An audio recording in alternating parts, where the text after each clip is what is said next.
السلام عليكم ورحمة الله وبركاته. نحمد الله العظيم والصلاة والسلام على رسوله الكريم، وبعد فأعوذ بالله من الشيطان الرجيم.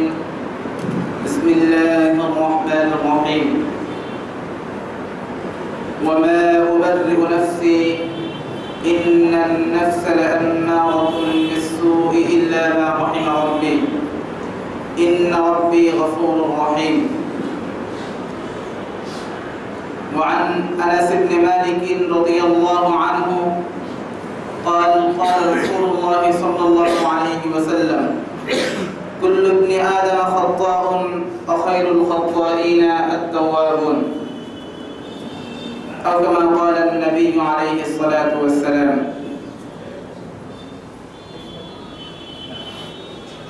معزز ومحترم حضرات মুরব্বিয়ান ইকরাম ও দূর দূরান্ত থেকে আগত ইসলাম প্রিয়, তাওহীদ প্রিয়, মুওয়াহহিদ মুসলিম ভাইরা, আল্লাহ সুবহানাহু ওয়া তাআলার মহান দরবারে অসংখ্য অগণিত শুকরিয়া জ্ঞাপন করছি, যিনি আমাদেরকে প্রতি জুমার ন্যায় আজকেও সালাতুল জুমা আদায় করার জন্য বাইতুল ফালাহ জামে মসজিদে আসার তৌফিক ইনায়েত করেছেন। এজন্য মহান রবের দরবারে শুকরিয়া জ্ঞাপন করছি, আলহামদুলিল্লাহ। সম্মানিত উপস্থিতি, অত্যন্ত গুরুত্বপূর্ণ একটা বিষয়ের উপর আলোচনা করার ইচ্ছা করেছি।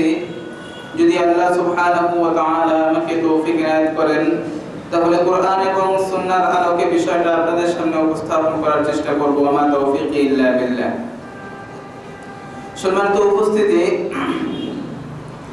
আল্লাহ সুবহানাহু ওয়া তাআলা ইউসুফ আলা নবিয়িনা ওয়া আলাইহিস সালামের আলোচনা করতে যে তার একটা কথা তুলে ধরেছেন। আল্লাহ সুবহানাহু ওয়া তাআলা বলেন: ওয়ামা উবাররিউ নাফসি ইন্নান নাফসা লাআম্মারাতুন বিস-সুই ইল্লা মা রাহিমা রাব্বি ইন্না রাব্বি গফুরুর রহিম। ওয়ামা উবাররিউ নাফসি, ইউসুফ আলা নবিয়িনা ওয়া আলাইহিস সালাম বলছেন যে আমি আমার নিজের নফসকে পবিত্র মনে করি না। ওয়ামা উবাররিউ নাফসি, আমি আমার নিজের নফসকে পবিত্র মনে করি না। কারণ ইন্নান নাফসা লাআম্মারাতুন বিস-সু, কারণ নফস এটা বেশি বেশি খারাপের প্রতি উদ্বুদ্ধ করে মানুষকে। ইল্লা মা রাহিমা রাব্বি, তবে যার প্রতি আমার রব করুণা করেছেন সে ব্যতীত। ইন্না রাব্বি গফুরুর রহিম, আমার রব ক্ষমাশীল এবং অতিশয় দয়ালু। এই আয়াত থেকে আমাদের এটা বুঝে আসে যে মানুষের ভিতর যে নফস রয়েছে, এই নফসের একটা স্বভাব রয়েছে, তা হলো যে সে মানুষকে খারাপের প্রতি উদ্বুদ্ধ করে। ইন্নান নাফসা লাআম্মারাতুন বিস-সু, খারাপের প্রতি সে আদেশ করে, খারাপের প্রতি সে উদ্বুদ্ধ করে। এছাড়া এটা সূরা ইউসুফের আয়াত নম্বর 53। এছাড়া হাদিসের ভিতর আল্লাহ নবী সাল্লাল্লাহু আলাইহি ওয়াসাল্লাম বলেন, যেটা আনাস ইবনে মালিক রাদিয়াল্লাহু আনহু থেকে বর্ণিত, তিনি বলেন: কুল্লু ইবনি আদম খাত্তাউন, প্রত্যেকটা বনি আদম তারা ভুল করে। ওয়া খায়রুল খাত্তাইন আত-তাওয়াবুন, তবে এর ভিতর উত্তম ভুলকারী সে যে বেশি বেশি তওবা করে। তাহলে অপরাধী গুনাহগার কিন্তু উত্তম গুনাহগার, অপরাধী কিন্তু উত্তম অপরাধী, যে বেশি বেশি তওবা করে। হাদিসের শব্দগুলোর প্রতি আমাদের একটু লক্ষ্য করতে হবে। আল্লাহ রাসূল বলেছেন বেশি বেশি তওবা করে। আমাদের অনেকেরই এমনটা ধারণা রয়েছে যে তওবা তো করেছি, অমুক দরবারে গিয়েছিলাম না একবার, সেখানে যেহেতু তওবা করে আসছি, আবার তওবা কিসের, নতুন করে আবার তওবা কিসের, তওবা তো একবার করেছি। না, আল্লাহ রাসূল সাল্লাল্লাহু এই হাদিসের ভিতর বলছেন যে ওয়াখাইরুল খাত্তাইন আত-তাওয়াবুন, যে সর্বোত্তম অপরাধী হলো যে বেশি বেশি তওবা করে। আমাকে তওবাটা বেশি বেশি করতে হবে। আল্লাহ রাসূল সাল্লাল্লাহু আলাইহি ওয়াসাল্লাম তো সারাদিন অপরাধের ভিতর লিপ্ত থাকতেন নাকি? যার আগে পরের সব কি করা হয়েছে? মাফ করা হয়েছে। আল্লাহ রাসূল নিজে বলছেন যে আমি প্রত্যেকদিন 70 বারেরও অধিক কি করি? আল্লাহর কাছে ইস্তিগফার করি, ক্ষমা প্রার্থনা করি। তো এখানে আমাদের কি ওজন থাকতে পারে? আমাদের আগেরটা মাফ করা হয়েছে না পরেরটা মাফ করা হয়েছে? আমি তো জানিই না। আগেরগুলো মাফ করাতে পেরেছে কিনা আর পরেরগুলোর কি অবস্থা হবে এর কোনোটাই তো আমার জানা নাই। তো আল্লাহ রাসূল সাল্লাল্লাহু আলাইহি ওয়াসাল্লাম দৈনিক 70 বারের অধিক কি করতেন? আল্লাহর কাছে ইস্তিগফার করতেন। আমি আপনি কতবার ইস্তিগফার করছি? একটু চিন্তার বিষয়, একটু ভাবতে হবে। এটা তিরমিজির হাদিস নাম্বার 2499, মুসনাদে আহমদ রয়েছে 13049, ইবনে মাজাহ রয়েছে 4251। এছাড়া অন্য এক হাদিসে আল্লাহ রাসূল সাল্লাল্লাহু আলাইহি ওয়াসাল্লাম বলেছেন, যেটা আবু হুরায়রা রাদিয়াল্লাহু আনহু থেকে বর্ণিত, তিনি বলেন ওয়াল্লাযী নাফসি বিয়াদি, সেই সত্তার শপথ যার হাতে আমি মুহাম্মাদের প্রাণ, লাউ লাম তুযনিবু লাযাহাবা আল্লাহু বিকুম, যদি তোমরা অপরাধ না করতে তাহলে আল্লাহ তোমাদেরকে দুনিয়া থেকে সরিয়ে দিতেন। আল্লাহর রাসূল সাল্লাল্লাহু আলাইহি ওয়াসাল্লাম কসম করেছেন, এরপরে বলেছেন যে লাউ লাম তুযনিবু লাযাহাবা আল্লাহু বিকুম, যদি তোমরা অপরাধ না করতে, গুনাহ না করতে তাহলে আল্লাহ তোমাদেরকে সরিয়ে দিতেন। ওয়ালা জাআ বিকওমিন ইউযনিবুন ফায়াস্তাগফিরুন আল্লাহ ফায়াগফিরু লাহুম, এরপর তিনি এমন এক সম্প্রদায়কে নিয়ে আসতেন যারা অপরাধ করত এবং আল্লাহর কাছে ক্ষমা প্রার্থনা করত, অতঃপর আল্লাহ তাদেরকে ক্ষমা করে দিতেন। এমন একটা সম্প্রদায় আল্লাহ সৃষ্টি করতেন, হতে পারে তোমাদের মধ্য থেকে অথবা তোমাদের ছাড়া ভিন্ন কোনো একটা সম্প্রদায় আল্লাহ সৃষ্টি করতেন যদি তোমরা অপরাধ না করতে।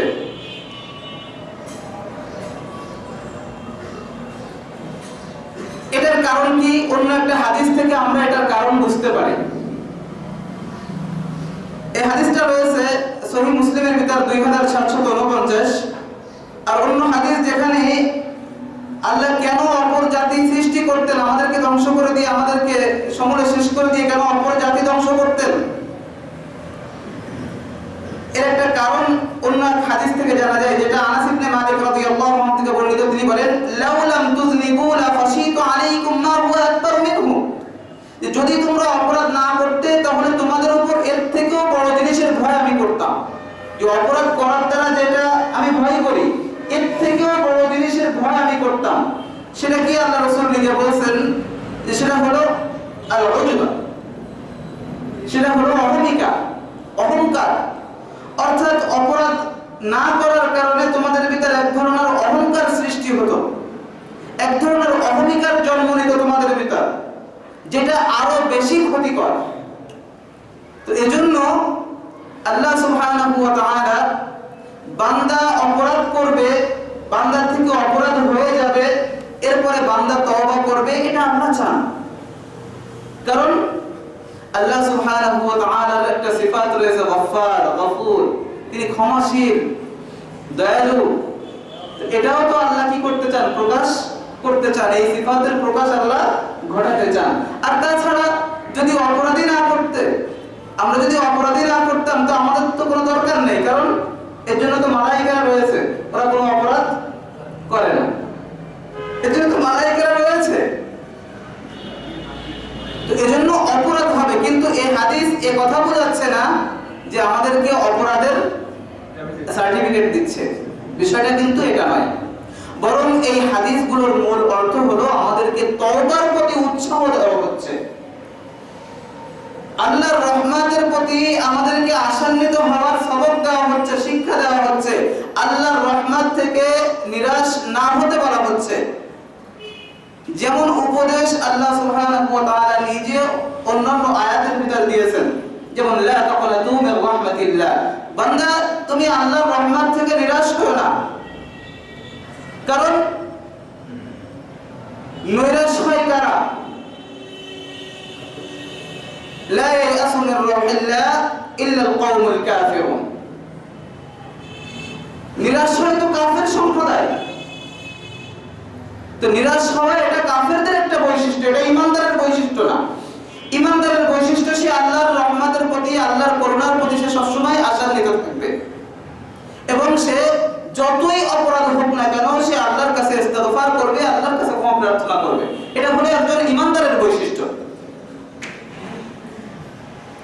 এজন্য আল্লাহ বলেন লা তাকনাতু মির রাহমাতিল্লাহ, বান্দা তুমি আল্লাহর রহমত থেকে নিরাশ হও না। কারণ ইন্নাল্লাহা ইয়াগফিরুয যুনুবা জামিআ, তিনি তোমার যাবতীয় অপরাধকে ক্ষমা করে দিবেন, তিনি তোমার সমস্ত অপরাধকে ক্ষমা করে দিবেন। সূরা আল-জুমারের আয়াত নাম্বার 53। তো এজন্য আল্লাহর কাছে আমাদের ক্ষমা প্রার্থনা করতে হবে, ইস্তিগফার করতে হবে, অপরাধ হবে, এগুলো সাধারণ ব্যাপার। কিন্তু অপরাধের বোঝা এটা কোনো বান্দা বয়ে নিয়ে বেড়াতে পারে না। কোনো মুমিন বান্দা অপরাধের বোঝা বয়ে নিয়ে বেড়াতে পারে না। অপরাধ হবে, সাথে সাথে মুমিন বান্দার থেকে তওবার গুণ, তওবার যে বৈশিষ্ট্য এটা প্রকাশ পেতে হবে। কারণ অপরাধ করার পরে আবার ওই অপরাধ আল্লাহ থেকে ক্ষমা না করিয়ে ওর সঙ্গে আরো অপরাধ অ্যাড করা, অপরাধ যুক্ত করা, এর খারাপ কিছু প্রভাব রয়েছে যেটা বান্দার উপর পড়ে। উলামা ইকরাম এই ব্যাপারে বিস্তারিত আলোচনা করেছেন, বিশেষ করে আল ইমাম আর রাব্বানি ইমাম ইবনুল কাইয়্যিম রাহিমাহুল্লাহ, তিনি এই ব্যাপারে বিস্তারিত আলোচনা করেছেন ওনার কিতাব আল জওয়াবুল কাফির কিতাব। যে অপরাধের কারণে বান্দা যখন লাগাতার অপরাধে লিপ্ত থাকে, বান্দা যখন লাগাতার অপরাধে লিপ্ত থাকে এবং অপরাধ হওয়ার পরে সে আল্লাহর কাছে ক্ষমা প্রার্থনা করে না, এর কি কি খারাপ প্রভাব রয়েছে, বান্দার উপর কোন ধরনের খারাপ প্রভাব পড়ে, এ ব্যাপারে তিনি বিস্তারিত অনেকগুলো খারাপ প্রভাবের কথা তিনি আলোচনা করেছেন। তো পরবর্তীতে উলামা ইকরাম এটাকে আবার সংক্ষেপ করেছেন। তো আমি সেই সংক্ষেপ কিছু আলোচনা করার চেষ্টা করব। যে অপরাধের উপর লিপ্ত থাকার কারণে এবং লাগাতার অপরাধ করার কারণে যে অপরাধের পরে কি হচ্ছে না, তওবা হচ্ছে না, তো এই জাতীয় অপরাধের কারণে আমাদের উপর কি খারাপ প্রভাব পড়বে, কোন জাতীয় খারাপ প্রভাব পড়তে পারে, এর অনেক প্রভাব রয়েছে। তার ভিতর সামান্য কিছু আলোচনা করার চেষ্টা করব, যদি আল্লাহ তৌফিক দান করেন। তো উলামা ইকরাম এ ব্যাপারে প্রথম যে অপরাধের খারাপ প্রভাবের কথা আলোচনা করেছেন সেটা হলো হিরমানুল ইলম, ইলম থেকে বঞ্চিত হওয়া। অপরাধী, গুনাহগার যে গুনাহের উপর ইস্তেমরারের সঙ্গে, দাওয়ামের সঙ্গে থাকে, গুনাহের উপর যে ধারাবাহিকভাবে লিপ্ত থাকে এবং তওবা করে না, এর সর্বপ্রথম যে ক্ষতি হবে, সর্বপ্রথম যে প্রভাবটা বান্দার উপর পড়বে এর কারণে, তা হলো হিরমানুল ইলম, ইলম থেকে বঞ্চিত হবে। তো ইলম তো শুধু মাদ্রাসার ছাত্রদের লাগবে, অন্য তো কারোর লাগবে না? লাগবে? ইলম সবার লাগবে নাকি মাদ্রাসার ছাত্রদের লাগবে? শুধু সবার লাগবে। ইলম তালাবুল ইলমি ফরিদাতুন আলা কুল্লি মুসলিম, প্রত্যেক মুসলিম নরনারীর উপর ইলমে দ্বীন শিক্ষা করা ফরজ। তো এটার পরিমাণ আমি বলেছি যে কতটুকু পর্যন্ত ফরজ, এই কথাটা আমি বারবার বলেছি যে কতটুকু পর্যন্ত ফরজ আমাদের জন্য, এজন্য ওদিকে আমি যাচ্ছি না। কিন্তু ইলম সকলের জন্য জরুরি, সকলের জন্য ইলম লাগবে, এটা তো আমরা সকলেই মেনে নিয়েছি যে প্রত্যেকের ইলম জরুরি। কিন্তু অপরাধ যখন আমার ধারাবাহিকভাবে হবে এবং তওবা করা হবে না, তো এই অপরাধের একটা খারাপ প্রভাব হচ্ছে ইলম থেকে বঞ্চিত হওয়া। দেখবেন যে একজন পিতা তার সন্তানের পিছনে অনেক সময় লাখ লাখ টাকা ব্যয় করছে, কিন্তু দ্বীন শেখাতে পারছে না, দ্বীন শেখাতে পারছে না, কোনোভাবেই সে দ্বীন শিখছে না, তার ভিতরে ইলম ঢুকছে না। বুঝতে হবে যে বড় ধরনের কোনো গুনাহে লিপ্ত রয়েছে, বড় ধরনের কোনো গুনাহে লিপ্ত রয়েছে। আরো ইলম থেকে বঞ্চিত হওয়ার আরো কারণ রয়েছে, কিন্তু তার ভিতরে গুরুত্বপূর্ণ একটা কারণ হলো অপরাধের উপর কি থাকা, লিপ্ত থাকা। কারণ কি? কারণ হচ্ছে ইলমের সংজ্ঞাটা আমাদের বুঝতে হবে, তাহলে বুঝে আসবে যে ইলম হলো নূর। আল ইলমু নূর ইয়াকযিবুল্লাহু আলা কলবি ইবাদি। ইলম হলো একটা নূর যা আল্লাহ সুবহানাহু ওয়া তাআলা তার বান্দার হৃদয়ে ঢেলে দেন।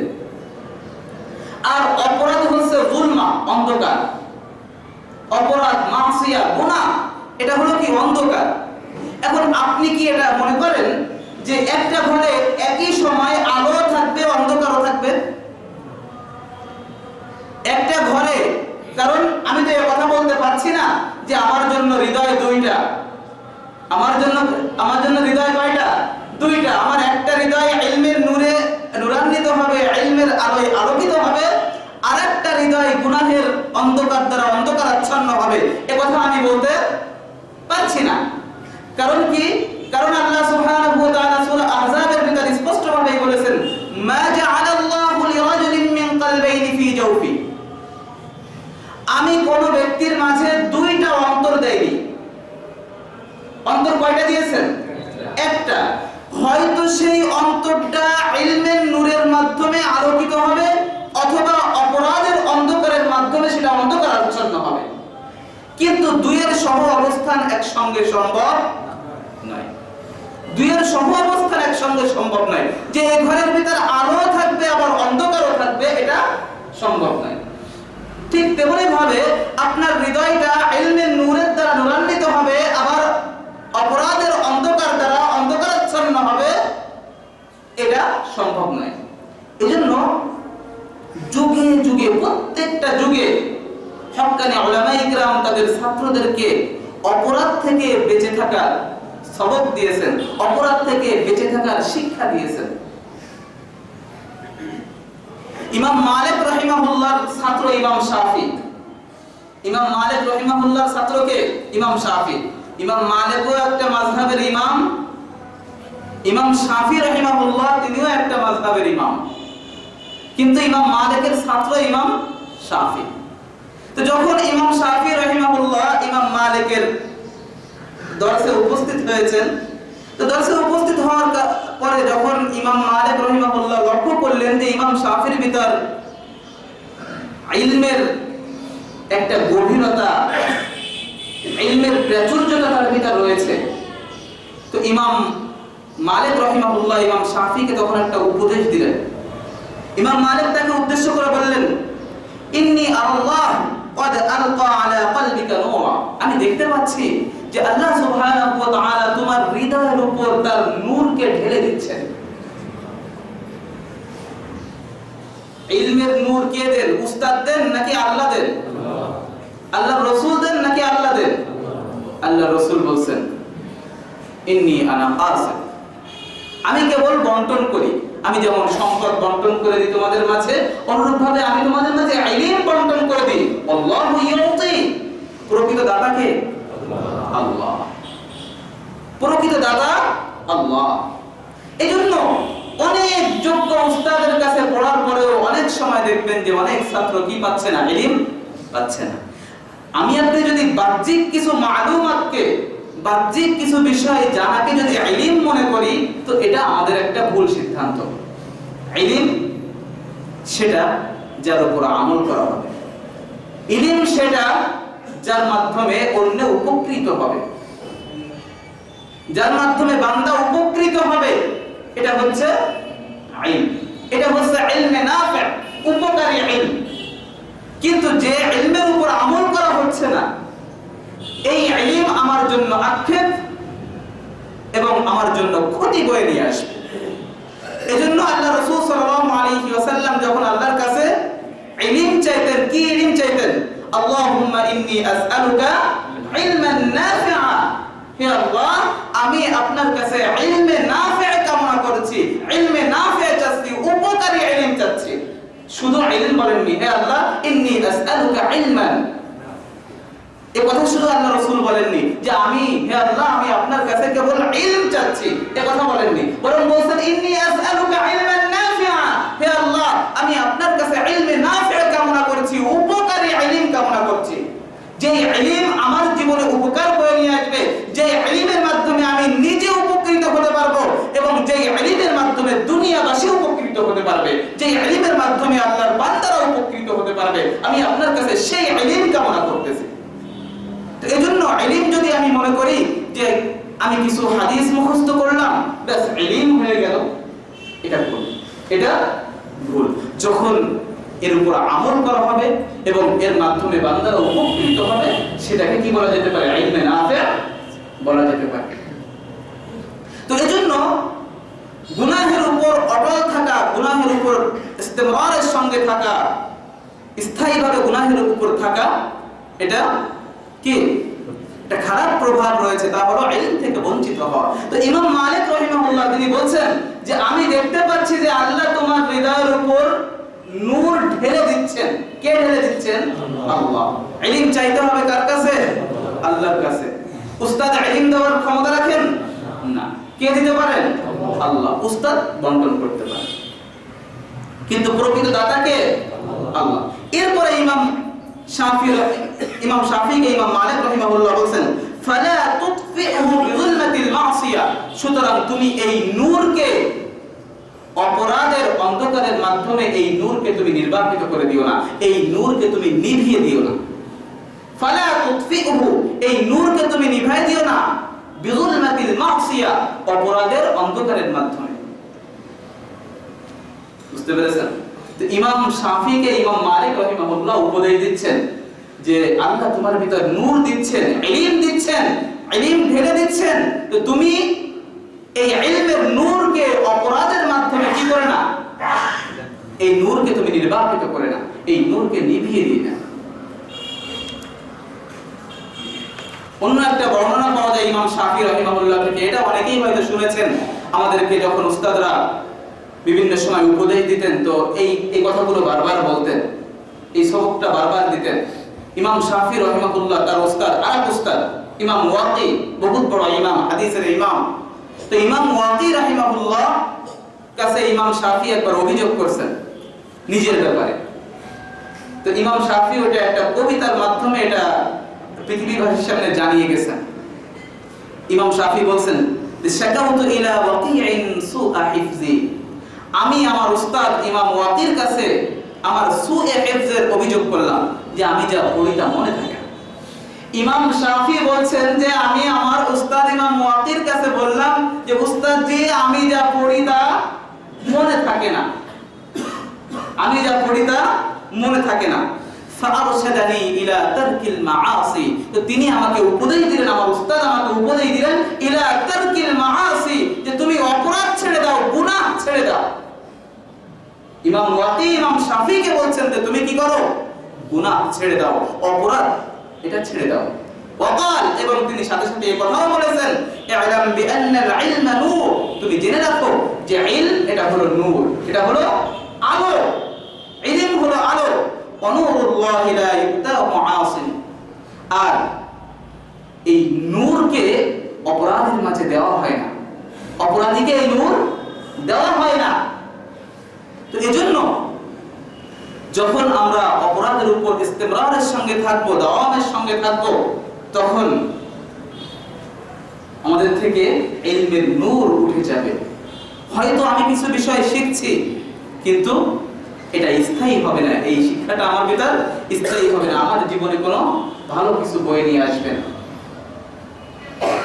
সন্তানের পিছনে আপনি লাখ লাখ টাকা ব্যয় করবেন কিন্তু দেখছেন যে সন্তানরা ইলম শিখতে পারছে না, বুঝেনি? হয়তোবা কোনো অপরাধে লিপ্ত রয়েছে, কোনো অপরাধে লিপ্ত রয়েছে। তো এই দুইটা কখনো কি হবে না, এক হবে না। যে ঘরে আলো থাকবে, আপনার অন্তরের ভিতর ইলমের নূর থাকবে, আবার অপরাধের অন্ধকার থাকবে, এই দুইটা কখনোই কি হবে না, এক হবে না। একটা থাকবে, হয় অন্ধকার থাকবে অপরাধের, অন্যথায় ইলমের নূর থাকবে। এখন আপনি আমি আমার অন্তরটাকে ইলমের নূরে আলোকিত করতে চাই, ইলমের নূরের মাধ্যমে নূরান্বিত করতে চাই, নাকি অপরাধের অন্ধকারের মাধ্যমে আমার কল্পটাকে অন্ধকার আচ্ছন্ন করতে চাই, এই সিদ্ধান্ত আমার আপনার কাছে। বুঝতে পেরেছেন? তাহলে অপরাধের প্রধান ক্ষতি কি? সর্বপ্রথম যে ক্ষতি সেটা হলো ইলম থেকে কি হতে হয়, ইলম থেকে বঞ্চিত হতে হয়। অপরাধের দ্বিতীয় নাম্বার যে ক্ষতি তা হলো হিরমানুর রিজক, রিজিক থেকে বঞ্চিত হতে হয়। অপরাধ রিজিককে কমিয়ে দেয়। বলবেন যে অপরাধীদেরই তো এখন সব থেকে বেশি রিজিক দেখা দেয়, টাকা পয়সা। আপনি ওটাকে রিজিক কেন বলছেন?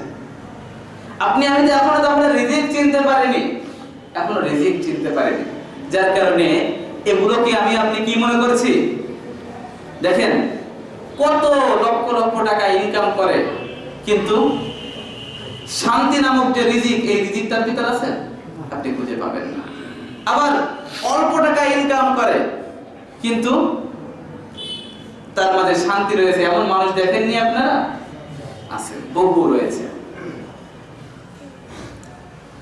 তো এজন্য আল্লাহ রাসূল সাল্লাল্লাহু আলাইহি ওয়াসাল্লাম হাদিসের ভিতর বলেন, যে হাদিসটা হযরত সাওবান রাদিয়াল্লাহু আনহু থেকে বর্ণিত, তিনি বলেন, ইন্না রাজুলা লা ইয়াহরুমু রিজকা বিয-যামবি আল্লাযী ইউসিবুহু। আল্লাহ রাসূল বলেন যে ব্যক্তি রিজিক থেকে বঞ্চিত হয়, আল্লাহ রাসূল বলেন যে ব্যক্তি রিজিক থেকে বঞ্চিত হয় তার কৃত অপরাধের কারণে। অপরাধের কারণে ব্যক্তি কি হয়? রিজিক থেকে বঞ্চিত হয়। এটা সহিহ ইবনে হিব্বানের ভিতর হাদিসটা রয়েছে, 872 নম্বর হাদিস। মুসনাদে আহমদে রয়েছে 22386 নম্বর হাদিস। এছাড়া ইবনে মাজাহতে রয়েছে 4022 নম্বর হাদিস। তো এজন্য অপরাধদের উপর আমাদের অপরাধ হবে, এটা তো শুরুতেই বলেছি, আল্লাহ রাসূল বলেছেন অপরাধ ভুল আমাদের থেকে হবে। কারণ আল্লাহ সুবহানাহু ওয়া তাআলা আদম আলা নবিয়িনা ওয়া আলাইহিস সালামকে যখন পৃথিবীতে পাঠিয়েছেন, তো সেই সাথে শত্রুও তো পাঠিয়েছেন না? তো সে তো লেগে আছে আমাদের পিছনে, এবং সে আল্লাহর কাছে ওয়াদা করেছে যে আমি প্রত্যেককে কি করব? আমি প্রত্যেককেই পথভ্রষ্ট করব, তবে ইল্লা ইবাদাকা মিনহুমুল মুখলাসিন, আপনার একনিষ্ঠ বান্দা যারা, এদের ছাড়া, এদেরকে আমি পারবো না। একনিষ্ঠ বান্দা ছাড়া আমি প্রত্যেককে জান্নাতের পথ থেকে সরিয়ে নেব। সে কিন্তু অঙ্গীকার করেছে। সে কি বসে আছে? সে বসে নেই। তো সে চাই অপরাধ করাতে, এরপরে অপরাধ যখন হয়ে যায়, এরপরে তার সবথেকে বড় টার্গেট যেটা, সেই টার্গেটটা হলো আপনাকে তওবা করতে দিবে না। কারণ তওবার মাধ্যমে তো আপনি আল্লাহর আরো বেশি নিকটে চলে যান। হাদিসের ভিতর আসছে যে বান্দার তওবার মাধ্যমে আল্লাহ কতটা খুশি হন। লিল্লাহি আশাদ্দু ফারহান বিতাওবাতি আবদি, আল্লাহ বান্দার তওবা দ্বারা অত্যাধিক খুশি হন, অত্যাধিক খুশি হন। কত খুশি হন? আল্লাহ রাসূল একটা উদাহরণ দিচ্ছেন যে একজন বান্দা, সে মরুভূমির পথ সফর করছে, জনমানবহীন প্রান্তর, কোথাও খাদ্য পাওয়া যাচ্ছে না, কোথাও পানিও পাওয়া যাচ্ছে না। তো সে হঠাৎ একটা গাছ পেয়েছে, সেখানে সে কিছু সময় বিশ্রাম নেওয়ার জন্য বসছে, এবং নিজের উট এটাকে সে ছেড়ে দিয়েছে, যার উপর তার খাদ্য রয়েছে, যার উপর তার পানীয় রয়েছে, সবকিছু সামানা তার উপর রয়েছে। আবার মরুভূমির সফর, আপনি এক পা হাঁটতে পারবেন না, কারণ উত্তপ্ত বালু, বালু গরম হয়ে গেছে, আপনি এখানে হাঁটতে পারবেন না। এখন সে সফরের ক্লান্তিতে ঘুমিয়ে পড়েছে। হঠাৎ সে ঘুম থেকে উঠে লক্ষ্য করছে যে তার উটটা তার সামনে আর নেই, উটটা তার সবকিছু নিয়ে চলে গেছে। এটা আমাদের বুঝে আসবে না, মরুভূমিতে সফর না করা পর্যন্ত এটা বুঝে আসবে না যে এটা কতটা মুসিবত, কতটা মুসিবতের কারণ। এটা আপনার সামনে কিছুই নাই, না খাদ্য না পানীয়, কোনো কিছুই নাই আপনার সামনে। আবার আপনি হাঁটতেও পারবেন না, কারণ উত্তপ্ত বালু, কত সময় হাঁটবেন? এর মধ্যে চলতেও পারবেন না আপনি। এমন এক কঠিন পরিস্থিতি, সে আবার ঘুমিয়ে পড়েছে, ওই টেনশনে আবার সে ঘুমিয়ে পড়েছে। হঠাৎ যখন ঘুম ভেঙে গেছে, দেখতে পাচ্ছে যে ওই সব কিছু সহ তার উটটা তার সামনে দাঁড়ানো। তো এই বান্দা কতটা খুশি হবে যে সে খুশিতে তার মুখের থেকে ভুল বাক্য উচ্চারণ হয়ে গেছে, হে আল্লাহ, আমি তোমার রব, তুমি আমার বান্দা, আমি তোমার রব, তুমি আমার বান্দা। এই কথাটা সে কেন বলেছে? অতিরিক্ত খুশিতে তার মুখ থেকে এই বাক্য বের হয়ে গেছে। তো এই বান্দা তার এটাকে ফেরত পাওয়ার পরে যতটা খুশি হয়, আল্লাহ সুবহানাহু ওয়া তাআলা বান্দার তওবার মাধ্যমে বান্দার তওবার মাধ্যমে আল্লাহ এর থেকেও বেশি খুশি হন। এজন্য অপরাধ হবে, কিন্তু অপরাধ হওয়ার পরে একজন মুমিন বান্দা সে কি করবে না, অপরাধের বোঝা বয়ে নিয়ে বেড়াবে না, সে নিজের উপর থেকে অপরাধের বোঝা হালকা করে দিবে। কারণ অপরাধের উপর যখন স্থায়ীভাবে লেগে থাকা হয় তখন এর যে ক্ষতি হয়, প্রথম ক্ষতির কথা কি বলেছি, হিরমানুল ইলম, ইলম থেকে বঞ্চিত হওয়া। আর দ্বিতীয় নাম্বার ক্ষতি আল্লাহ রাসূল কি বলেছেন, রিজিক থেকে বঞ্চিত হওয়া, রিজিক থেকে বঞ্চিত হতে হয়। এরপরে ৩ নাম্বার যে ক্ষতি সেটা হলো ওয়াহশাতুন তাহসুলু লিল আসি বাইনাহু ওয়া বাইনা রাব্বিহি ওয়া বাইনাহু ওয়া বাইনান নাস। দূরত্ব সৃষ্টি হবে আল্লাহর মাঝে, তার মাঝে এবং অন্যান্য বান্দার মাঝে এক ধরনের দূরত্ব সৃষ্টি হয়ে যাবে যখন আপনি অপরাধের উপর স্থায়ীভাবে থাকবেন। অপরাধ হচ্ছে, তওবা হচ্ছে না, তো আমি যখন এভাবে অপরাধের উপর স্থায়ীভাবে থাকবো তখন আমার মাঝে আর আল্লাহর মাঝে একটা কি সৃষ্টি হবে, দূরত্ব সৃষ্টি হবে। অনুরূপভাবে শুধু আল্লাহর মাঝে নয়, শুধু আল্লাহর মাঝে আর আমার মাঝে নয়, বান্দাদের মাঝেও কি হবে, দূরত্ব সৃষ্টি হবে। এজন্য কোন সালাফ সালিহিনরা বলতেন, ইন্নী লা আসিল্লাহ ফাআরা যালিকা ফি খুলুকি দাব্বাতি ওয়া ইমরাতি। আমি অপরাধ করি, যখন আমার থেকে কোনো অপরাধ হয়ে যায় তো এই অপরাধের প্রভাব আমি আমার চতুষ্পদ জন্তুর মাঝে দেখতে পাই, আমি আমার স্ত্রীর মাঝেও দেখতে পাই।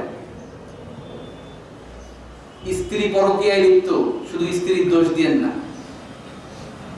স্ত্রীর মাঝে আপনার মাঝে দূরত্ব সৃষ্টি হয়ে গেছে, এটা শুধুমাত্র স্ত্রীর দোষ দিয়েন না, নিজের অপরাধের দিকেও তাকান যে এটা নিজের অপরাধের কারণে হয়েছে কিনা।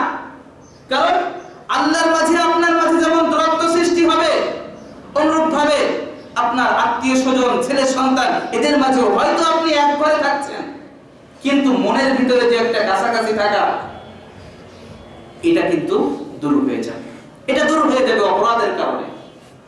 এই জন্য শুধুমাত্র স্ত্রীকে দায়ী করতে হবে না, এখানে নিজের অপরাধের দিকটাও তাকাতে হবে যে আমার কোনো অপরাধ হচ্ছে কিনা, এটা আমার কোনো অপরাধের ফল কিনা, আমি কোনো অপরাধে লিপ্ত রয়েছি এই কারণে এটা হচ্ছে কিনা, নিজের দিকটাও একটু তাকাতে হবে আমাদের।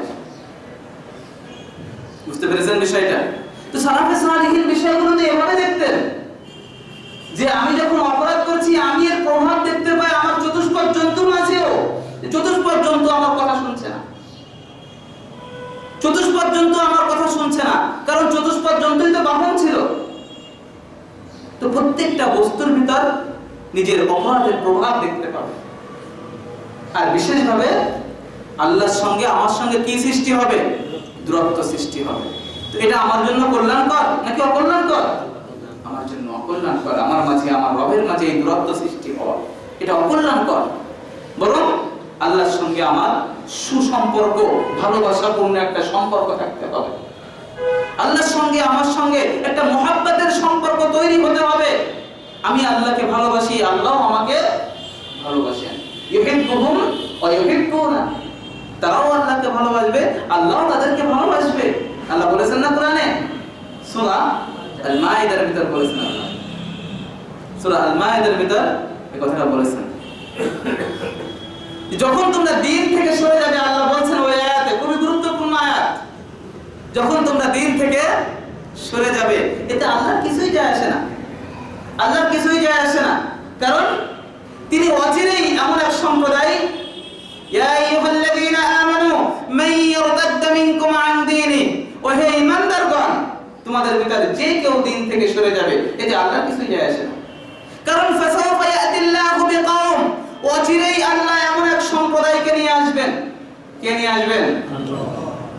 আল্লাহ। আমরা আল্লাহর নাফরমানি করে আল্লাহর কোনো ক্ষতি করতে পারবো? পৃথিবীর সমস্ত মানুষ যদি আল্লাহর নাফরমানি করে, আল্লাহর ক্ষমতা কমে যাবে সামান্য পরিমাণ? না। তো আমরা অপরাধ করে আল্লাহর কোনো ক্ষতি করছি না, বরং আমি নিজের ক্ষতি নিজে করছি। তো আল্লাহ বলছেন যে যদি তোমরা সমস্ত মানুষ যদি মুরতাদ হয়ে যাও, দ্বীন থেকে সরে যাও, এতে আল্লাহর কিছুই যায় আসে না। কারণ আল্লাহ অচিরেই এমন এক সম্প্রদায় সৃষ্টি করবে, ফাসাউফা ইয়াতিল্লাহু বিকওম, তিনি অচিরেই এমন একটা সম্প্রদায়কে নিয়ে আসবেন, ইউহিব্বুহুম ওয়া ইউহিব্বুনা, যাদের মৌলিক বৈশিষ্ট্যগুলো আল্লাহ এখানে উল্লেখ করেছেন। ইউহিব্বুহুম ওয়া ইউহিব্বুনা, আল্লাহর কোরআনের আয়াত সূরা আল মাইদা সম্ভবত 54 নম্বর আয়াত। ইউহিব্বুহুম ওয়া ইউহিব্বুনা, তারা আল্লাহকে ভালোবাসবে, আল্লাহ তাদেরকে ভালোবাসবেন। ওয়া ইউহিব্বুনাহু, এবং তারাও আল্লাহকে ভালোবাসবে। আযিল্লাতিন আলাল মুমিনিনা আইজ্জাতিন আলাল কাফিরিন, যারা মুমিনদের প্রতি হবে নমনীয় এবং কুফফারদের প্রতি হবে, দুনিয়ার সমস্ত কাফেরদের প্রতি যারা হবে কঠোর। ঠিক, এটা বৈশিষ্ট্য। যখন আমরা দিন থেকে সরে যাব, আল্লাহ একটা সম্প্রদায় নিয়ে আসবেন যাদের প্রথম বৈশিষ্ট্য হবে যে তারা আল্লাহকে ভালোবাসবে, আল্লাহ তাদেরকে ভালোবাসবেন, এবং আযিল্লাতিন আলাল মুমিনিন, তারা মুমিনদের বিষয়ে হবে নমনীয়।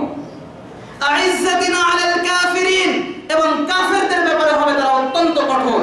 কে বলছেন? আল্লাহ। কে বলছেন? আল্লাহ। ইউজাহিদুনা ফি সাবিলিল্লাহ, তারা আল্লাহর রাহে শত্রুর মোকাবেলায় তারা যুদ্ধ করবে, আল্লাহর জমিনে আল্লাহর দ্বীন প্রতিষ্ঠার জন্য তারা যুদ্ধ করবে। ওয়ালা ইয়াখাফুনা লাওমাতা লাইম, তাদের চতুর্থ নম্বর বৈশিষ্ট্য, সর্বশেষ বৈশিষ্ট্য বলছেন আল্লাহ, ওয়ালা ইয়াখাফুনা লাওমাতা লাইম, কোন তিরস্কারকারীর তিরস্কারকে তারা পরোয়া করবে না। কয়টা বৈশিষ্ট্য বললেন আল্লাহ? চারটা বৈশিষ্ট্য বললেন। এক নাম্বার, আল্লাহ তাদেরকে ভালোবাসবেন, তারাও আল্লাহকে ভালোবাসবে। তারা মুমিনদের প্রতি হবে নমনীয়, কুফফারদের প্রতি হবে কঠোর। তারা আল্লাহর রাস্তায় জিহাদ করবে, এবং ওয়ালা ইয়াখাফুনা লাওমাতা লাইম, কোন তিরস্কারকারীর তিরস্কারকে তারা পরোয়া করবে না। আল্লাহর কোরআনের আয়াত একটু দেখতে হবে, একটু পড়তে হবে। সমাধান আল্লাহ কোথায় দিয়েছেন? কোরআনে দিয়েছেন। একটু পড়তে হবে, একটু দেখতে হবে, একটু বুঝতে হবে। আমার রব আমার জন্য একটা মেসেজ পাঠিয়েছেন, আমার রব আমার জীবন চলার বিধান পাঠিয়েছেন, কিন্তু এত বই পড়ে শেষ করলাম, কিন্তু রবের সেই বইটা পড়ার আমার একটু সুযোগ হলো না। আর যার কারণে আজ বন্ধুকে শত্রু ভাবছি, আর শত্রুকে বন্ধু ভেবে নিজের কোলে তুলে নিচ্ছি আমি। বিষয়গুলো বুঝতে হবে, আল্লাহর কোরআন পড়তে হবে, কারণ সব সমস্যার সমাধান আল্লাহ সুবহানাহু ওয়া তাআলা কোরআনে দিয়ে রেখেছেন। সমস্যা হচ্ছে সবথেকে এই মুসলিম উম্মাহ কোরআনকে বেশি পরিত্যাগ করেছে। মুসলিম উম্মাহ কোরআনকে বেশি পরিত্যাগ করেছে। তো যাই হোক, আর আমার মাঝে আমার রবের মাঝে যে একটা সম্পর্ক ছিন্ন হয়ে গেছে, এর তো একটা জ্বলন্ত প্রমাণ করছে আমার রবের কিতাবটা আমি পড়ি না। কারণ রবের সাথে আমার সেই সম্পর্ক নাই, দূরত্ব সৃষ্টি হয়ে গেছে, যার কারণে রবের এই কিতাবটা পড়তে, আমার রবের, আমার আল্লাহর এই কিতাবটা পড়তে এখন আর আমার কাছে ভালো লাগে না। আমার কাছে ওই কিতাবটা পড়তে ভালো লাগে না। কতবার বলেছি জীবনে একটা বার হলেও আপনি কোরআনটা অনুবাদ সহ পড়েন। কিন্তু এখনো এখানে যারা আমরা এখানে আসি, অনেকেই দিন চর্চা করতে চাই, দিন মানতে চাই, যার কারণে অনেক দূরের থেকে আমরা আসি এখানে। তো এখানেও হাত উঠবে, এমন হাত উঠবে যে যারা এখনো পর্যন্ত কোরআনটা একবার অনুবাদ সহ পড়েন, এখনো এমন হাত উঠবে। অথচ যদি আমি একটা সহজ হিসাব করে নিতাম, সহজ হিসাব যে আমি দৈনিক 2টা আয়াতের অনুবাদ পড়ব, বেশি সময় লাগবে না।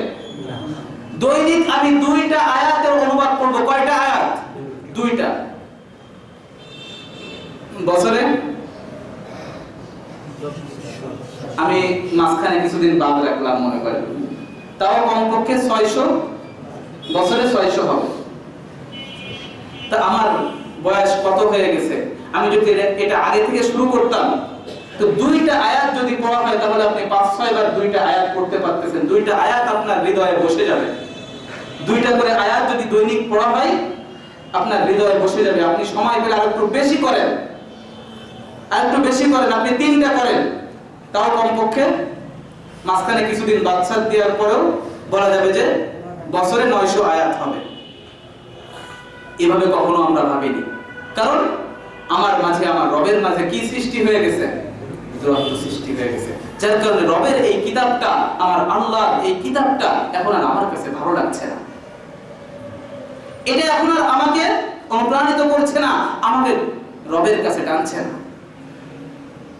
এটা আমাদের জন্য একটু ভালো সংবাদ নয়, এটা আমাদের জন্য ভালো সংবাদ নয়। আজ কুরআন পরিত্যাগের যে পরিণতি, এই পরিণতি আজ মুসলিম উম্মাহ ভোগ করছে। মুসলিম উম্মাহ যে সমস্যার ভিতর রয়েছে, মুসলিম উম্মার চলমান সংকট, গোটা পৃথিবীর ভিতর আজ দেখেন মুসলিমরা নির্যাতিত। আপনি কোথায় দেখাবেন, কোন দেশে আপনি দেখাবেন, দেখেন মুসলিমরা কোণঠাসা হচ্ছে, মুসলিমরা কোণঠাসা হচ্ছে। সেখানে মুসলিম রাষ্ট্রের উপর বিভিন্ন ধরনের নিষেধাজ্ঞা জারি করবে। একটু চিন্তা করেন, একটু চিন্তা করেন, সমাজ নিয়ে একটু ভাবেন যে আমরা কোন পথে যাচ্ছি আর এর মূল কারণটা কি, এটাও একটু খুঁজে বের করার চেষ্টা করে সমাধানের চেষ্টা করেন। কারণ মূল কারণ যদি আপনি না ধরতে পারেন তাহলে তো সমাধান আশা করা যাবে না। ওই আশপাশ থেকে অনেক কিছুই হবে, আশপাশ থেকে এদিক ওদিক থেকে অনেক কাজ হবে। আমি মনে করতেছি যে আমাদের দেশে তো ভালোই, আমরা কত সুন্দর ইসলাম চর্চা করছি, মসজিদ দিন দিন বাড়তেছে, মাদ্রাসা দিন দিন বাড়তেছে, তাবলীগ জামাতের খেদমত দিন দিন বাড়তেছে। অনুরূপভাবে আরো যারা ইসলামের কাজ করছে, চরমোনার মাঠ দিন দিন আরো বেশি হচ্ছে, লোকজনের সংখ্যা বেশি হচ্ছে।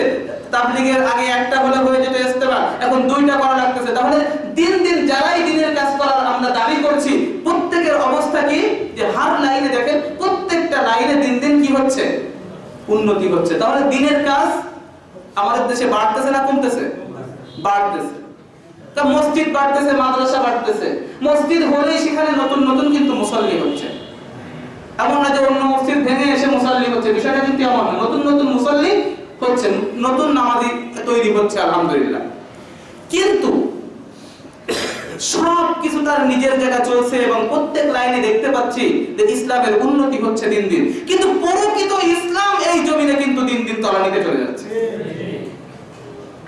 প্রকৃত ইসলাম যে জিনিসটা, আল্লাহর নবীর আদর্শ এবং বাতিলের মাথাচাড়া দিয়ে ওঠা, এই জমিনে কিন্তু দিন দিন বৃদ্ধি পাচ্ছে।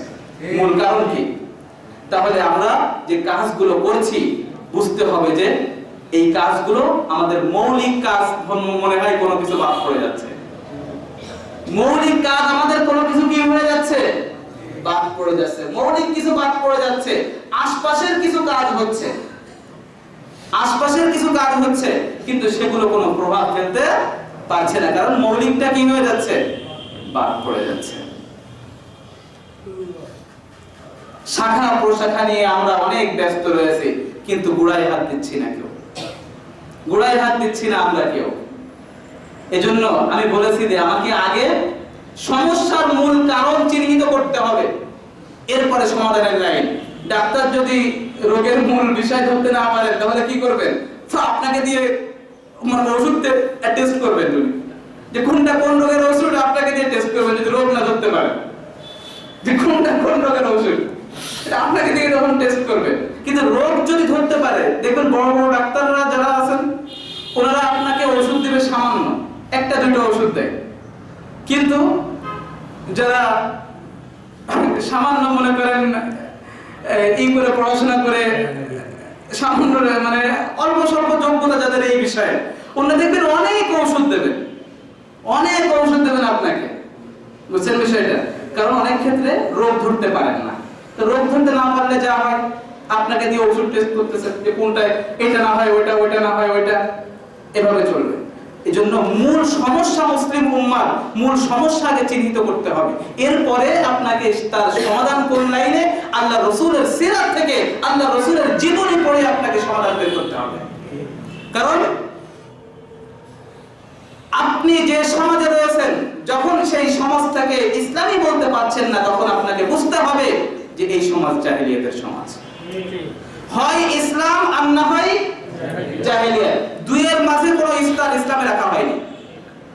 আপনি যদি ইসলামী না বলতে পারেন, আপনি যদি ইসলামী সমাজ না বলতে পারেন, তাহলে আপনাকে স্পষ্টভাবে বলতে হবে যে আপনি যেখানে বসবাস করছেন সেটা জাহেলিয়াতের সমাজ। হয় ইসলাম আর না হয় জাহেলিয়াত। আল্লাহ রাসূল এমন এক সমাজে প্রেরিত হয়েছিলেন যেটা ছিল কোন সমাজ? জাহেলিয়াতের সমাজ ছিল, যেটা জাহেলিয়াতের সমাজ ছিল। এই জাহেলিয়াতের সমাজে আল্লাহ রাসূল প্রেরিত হওয়ার পরে সমাজ থেকে আল্লাহ রাসূল জাহেলিয়াত দূর করেছেন কি করেননি? করেছেন। আপনাকেও সমাজ থেকে জাহেলিয়াত দূর করতে হবে কি হবে না? হবে। কারণ আল্লাহ রাসূল উম্মার উপর কি দিয়ে গেছেন? দায়িত্ব দিয়ে গেছেন। তাহলে আল্লাহ রাসূল সমাজ থেকে জাহেলিয়াত দূর করেছেন, আপনাকেও সমাজ থেকে জাহেলিয়াত দূর করতে হবে। তাহলে কর্মপদ্ধতি আপনার আর রাসূলের কি ভিন্ন হবে নাকি একই হবে? কর্মপদ্ধতি একই হবে। এজন্য আমি বলছি যে আল্লাহ রাসূলের জীবনী থেকে আপনাকে কর্মপন্থা বের করতে হবে। বাইতুল ফালার ইমামের দেওয়া কর্মপদ্ধতি না, আর অমুকের দেওয়া কর্মপদ্ধতি না, আর আব্রাহাম লিঙ্কনের শেখানো কর্মপদ্ধতি না। আল্লাহ রাসূলের জীবনী পড়ুন এবং কর্মপদ্ধতি সেখান থেকে আপনাকে নির্ধারণ করতে হবে। বুঝতে পেরেছেন বিষয়টা? কারণ এই দিন কার? আল্লাহ। এই দিন আল্লাহর জমিনে বাস্তবায়নের জন্য, আল্লাহর প্রত্যেকটা বিধান তার জমিনে বাস্তবায়নের জন্য যে কর্মপদ্ধতি, এই পদ্ধতি কাকে শিখিয়েছেন? আল্লাহ রাসূল সাল্লাল্লাহু আলাইহি ওয়াসাল্লামকে শিখিয়েছেন। এবং আল্লাহ রাসূল সাল্লাল্লাহু আলাইহি ওয়াসাল্লাম সেই পদ্ধতি অ্যাপ্লাই করেছেন পৃথিবীতে। সেই পদ্ধতিতেই আল্লাহ রাসূল কাজ করেছেন এবং সেই পদ্ধতিতেই সফলতা লাভ করেছেন আল্লাহ রাসূল। সুতরাং আমি আপনি যদি আজ সফলতা লাভ করতে চাই, তাহলে আমাকে আপনাকে সেই আদর্শের কাছেই ফিরে যেতে হবে। এজন্য রাসূলের জীবনী পড়ে আমাদের কর্মপন্থা নির্ধারণ করতে হবে। বুঝতে পেরেছেন বিষয়টা? তো যে কথা বলছিলাম, মহান রবের সঙ্গে আমাদের কি হয়ে যাচ্ছে? দূরত্ব সৃষ্টি হয়ে যাচ্ছে। আর যার একটা বড় প্রমাণ হলো যে আমরা রবের কিতাবকে পরিত্যাগ করেছি, আমরা কোরআনকে পরিত্যাগ করেছি। কোরআন পরিত্যাগ করে আজ মুসলিমরা আশ্চর্য লাগে আমার কাছে তখন যে একজন মুসলিম সে জিজ্ঞাসা করছে যে সমাজ থেকে জাহেলিয়াত দূর করার যদি পদ্ধতি এইটা না হয় তাহলে আর কোনটা? সমাজ থেকে জাহেলিয়াত দূর করার পদ্ধতি যদি আব্রাহাম লিঙ্কনের শেখানো পদ্ধতি না হয় তাহলে আর কোনটা? একজন মুসলিম প্রশ্ন করছে। তাও যারা দ্বীন চর্চা করে এমন মুসলিম প্রশ্ন করছে যে তাহলে আর কোনটা? নাউযুবিল্লাহি মিন যালিক। কি পরিস্থিতি আমাদের আজ, যে আজ ইসলামটা আমাদের কাছে এতটা অপরিচিত হয়ে গেছে, এতটা অপরিচিত হয়ে গেছে যে আল্লাহ রাসূল সাল্লাল্লাহু আলাইহি ওয়াসাল্লামের জীবনী থেকে আমার সমাজ থেকে জাহেলিয়াত দূর করার পদ্ধতি নিতে হবে এটা আমি ভুলে গেছি।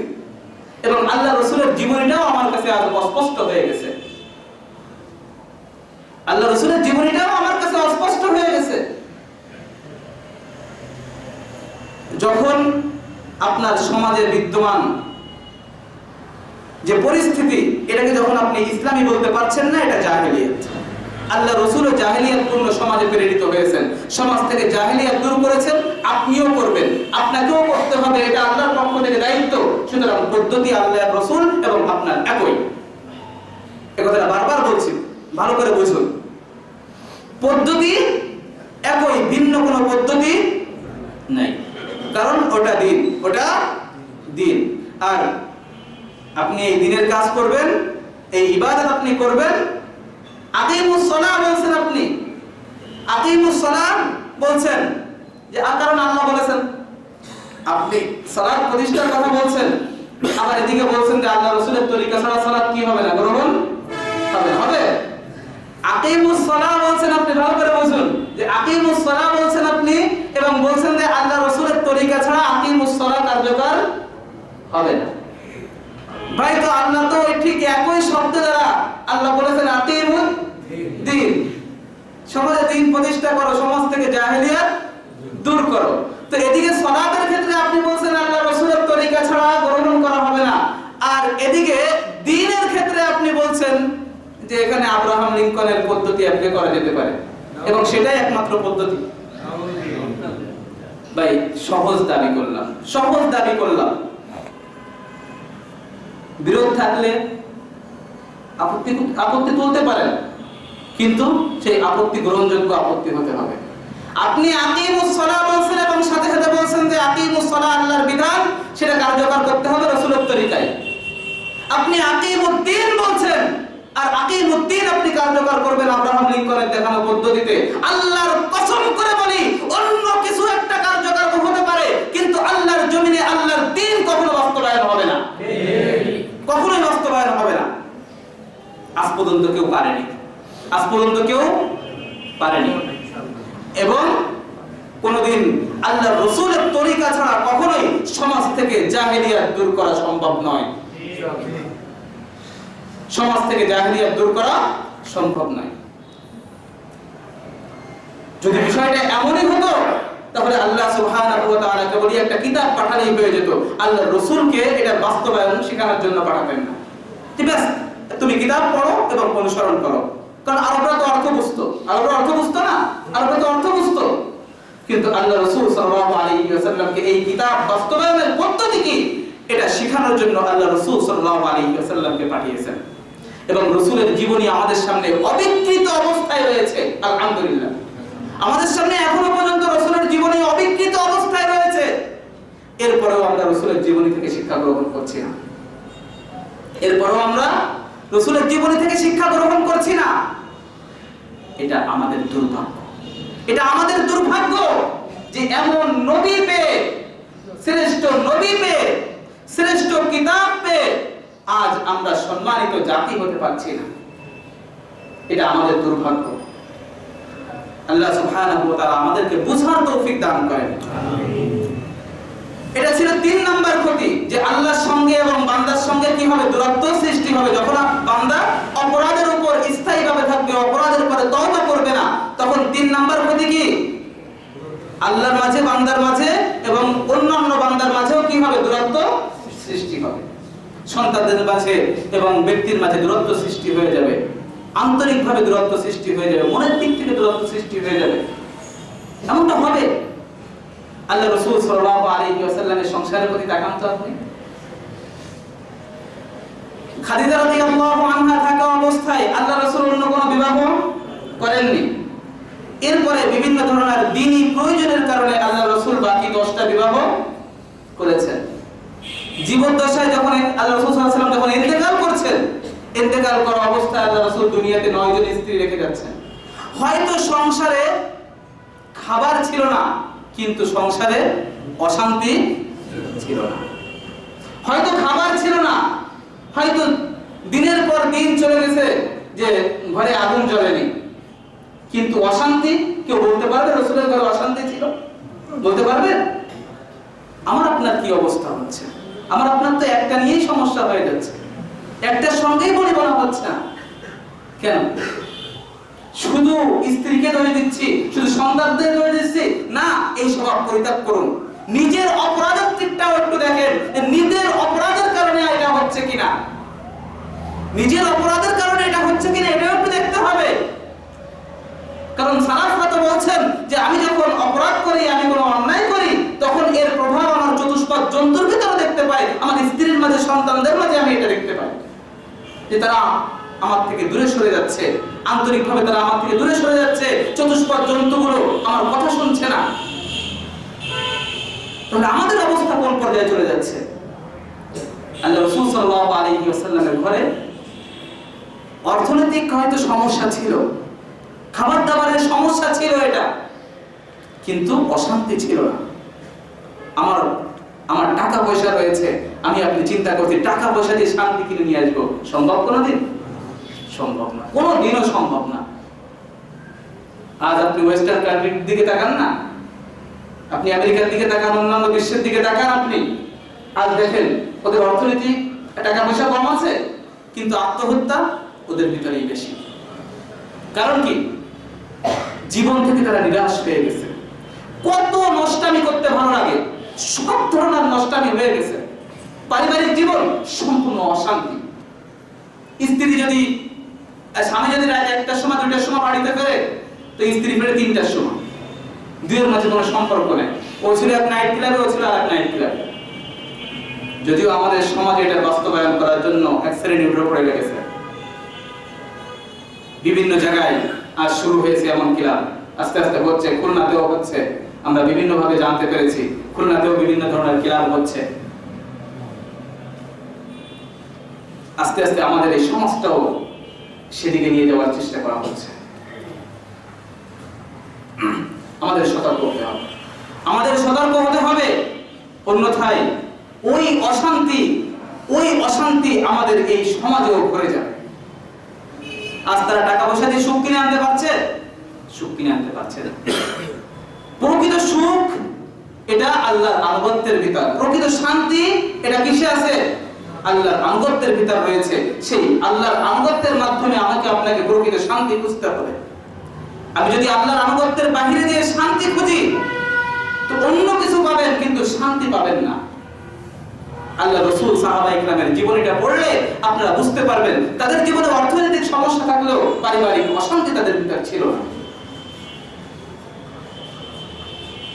আলোচনা করার ইচ্ছা ছিল বেশ কিছু পয়েন্ট নিয়ে, যাই হোক আজকে 3টা পয়েন্ট নিয়ে মাত্র আমরা আলোচনা করলাম।